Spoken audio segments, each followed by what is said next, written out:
I get a little nostalgic because I'm not going to lie. I was just young enough to think that Goldberg was the coolest thing going when Goldberg was at his peak. Obviously hindsight is always 2020, but at the end of the day, it was one move, but that one move looked effective last spear jackhammer is always great. It's just the punch. He looked fluid throwing the punch. He's like 70. Yeah, like I'm saying though, he looked fluid throwing that punch at Gunther last night. It looked believable. I like it.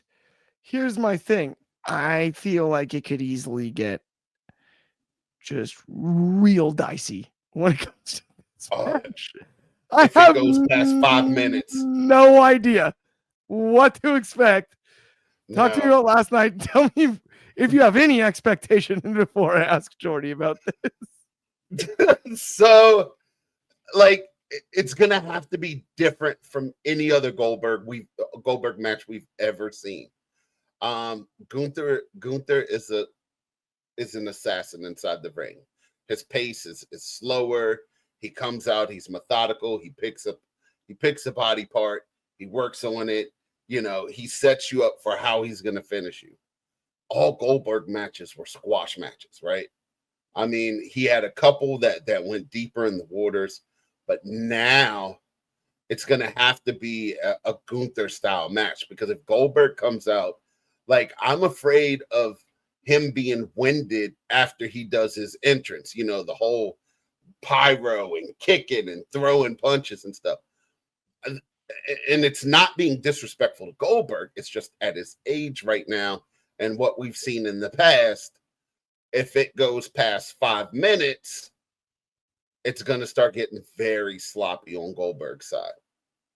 So it's going to have to be a slow match. I think for his last one, I'm afraid I don't see a way of him losing this match. And it's sad to say. But yeah, man, so many mixed emotions about this. Okay, so I've got a question now really quickly, Jordy. Mm-hmm. Would you like to give your thoughts on it first, or do you want me to give my hypothetical theory first? You're the host, bro.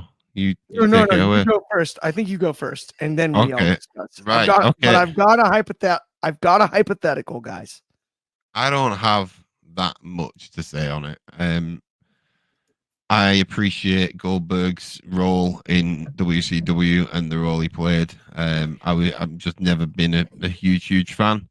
I would maybe even go as far as to say I wish I cared more, but it is what it is.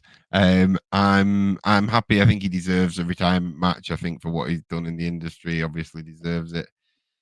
How it's gonna go now, that's the question, because who in their right mind would be like, oh, I know what I want for my retirement match, to get chopped down like a tree? Do you know what I mean? Like, who in the right mind would think that? So that worries me, because then it's not, because I don't want Goldberg to win. I think what would be a nice way for him to go out would be the sleeper. Make him not get pinned, make him just get choked out. Almost like Stone Cold style with Bret Hart, you know what I mean? Like, have him bloody and just have him choked out, put to sleep, and that was it. Like, I don't know. I honestly don't know, but I'm a little bit worried that we will find ourselves on the end of a spear and a jackhammer, and for some bizarre reason in 2025, Goldberg's lifting the world heavyweight title. So it's a solid fear. I've got a theory. Is it a theory, my friend? Or is it a theory? And it has nothing to do with Austin, not the city or the wrestler. It has to do with a different city. Cold. It has to do with Atlanta, Georgia. You're frozen. Gold. Must be chilly there. Dog, he played for the Atlanta Falcons. Mm-hmm. This match is there. Goldberg gets chopped like a madman by Gunther all night long. But then some people start running in We might get a tsunami, but we're going to Yeah. end with a spear and a jackhammer. And at that moment, Goldberg will stand tall in Atlanta, Georgia, just like he did at the Georgia Dome against Hogan. And then another guy from Atlanta, Braun Breaker, will break him in half with a spear that looks like a shoot, just like Donnie mentioned in the comments earlier, just like Goldberg's. Atlanta on Atlanta crime. And that's when Seth Rollins cashes in. He is our world heavyweight champion, headed to SummerSlam. And I think that's how this match goes down. So, and I agree, Donnie. And that's why I think if anyone's going to break that rule, it's Bill Goldberg. So here's the thing, Clark. I truly believe, but you're leaving out one element in which Goldberg made sure he brought up when he came back. DCX Warlord with the Atlanta screw job and then the Atomic Curve. Lord, read my mind. Right. So Goldberg's son was also verbally attacked by Gunther. Right. So I could see him getting involved. Now it's all coming back full circle. I really think there's going to be Atlanta on Atlanta crime, and if Goldberg wins, then we are getting multiple spears. Yeah, we're getting a spear from Goldberg to win it, and we're getting a spear for Braun Breaker for Seth Rollins to come out. And here's where we come full circle back to Rollins and being hated, because I think enough people don't like Goldberg to where if Seth comes down and cashes in, they'll cheer him. Gonna be super cheered. Yeah, I'm right.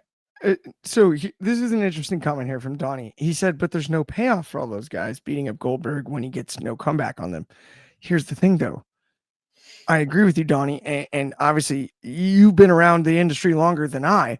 But here's the other aspect. We've already got the I'm taking the title home storyline with John Cena. Goldberg has said this is his retirement match. He's not taking it home. So there is no payback no matter what.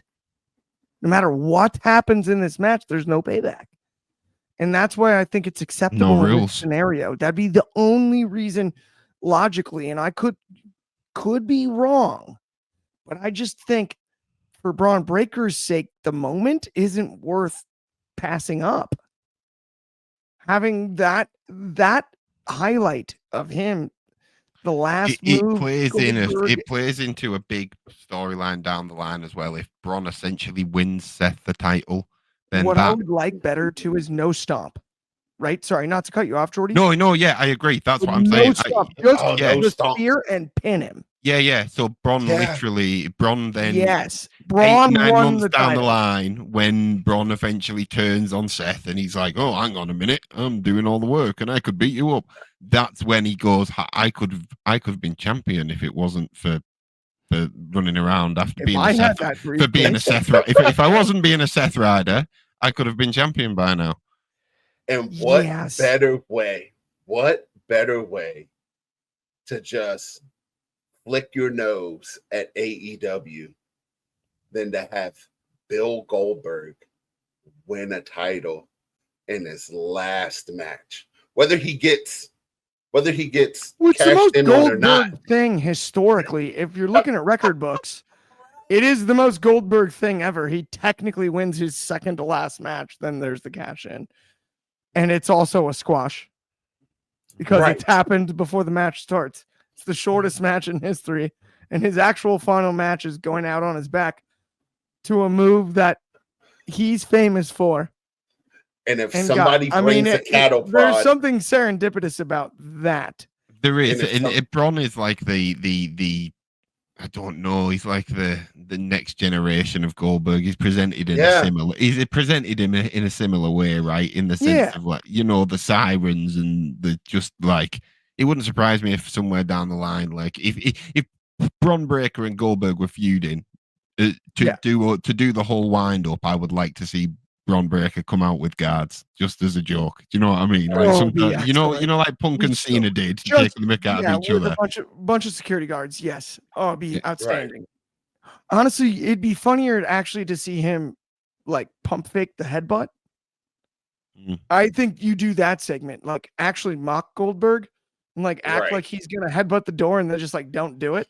Braun Breaker is also actually very funny. He's I learned that when he did the Steiner Math promo. When he brought that back, I was like, oh, he has got a funny bone, this kid. Funny dude. Go ahead. I mean, I think it would be funny if someone brought a cattle prod. Oh, so like come on, just full circle. I love full circles. But if someone brought a cattle prod and they hit Goldberg with the cattle prod, what if like it would just? I mean, Priest being the biggest Scott Hall guy, what if he turned and he's the fourth guy? What if Goldberg's son hits Goldberg with the cattle prod? Stop and he's the fourth guy. What if he's just signed by WWE? Yeah, it could be anything. I don't know. Donnie is convinced that Gunther is just going over and does the honors. Goldberg does the honors, but I do respect that too. It's all possible, but you never know. Live TV.